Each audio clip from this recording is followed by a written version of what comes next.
কুয়েতে মিনা আল আহমাদি এলাকায় বিদ্যুৎ কেন্দ্র এবং পানি শোধনাগারে হামলার ঘটনা ঘটেছে। দেশটির বিদ্যুৎ এবং পানি মন্ত্রণালয় জানিয়েছে ৩ এপ্রিল ভোরে ইরানের হামলায় স্থাপনাটির ব্যাপক ক্ষয়ক্ষতি হয়েছে। তবে তাৎক্ষণিক ব্যবস্থা গ্রহণের ফলে বিদ্যুৎ ও পানির সরবরাহ এখন পর্যন্ত স্বাভাবিক রয়েছে।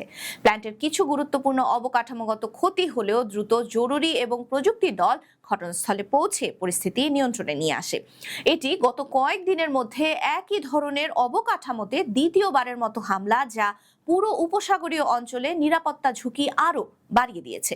বিশেষজ্ঞরা বলছেন, কুয়েত সহ উপসাগরীয় দেশগুলো পানির জন্য এসব শোধনাগারের উপর ভীষণভাবে নির্ভরশীল। এর বাইরে অন্য কোনো পানির উৎস নেই দেশগুলোতে। তাই এ ধরনের হামলা আকস্মিক এবং মারাত্মক মানবিক সংকটের কারণ হতে পারে। চলমান ইরান মার্কিন উত্তেজনায় সবচেয়ে বেশি ভুক্তভোগী মধ্যপ্রাচ্যের দেশগুলো। এসব দেশে কর্মরত আছেন লাখ লাখ প্রবাসী বাংলাদেশি, আর এইসব ঘটনা তাদের জন্য বড় উদ্বেগের কারণ হয়ে দাঁড়িয়েছে।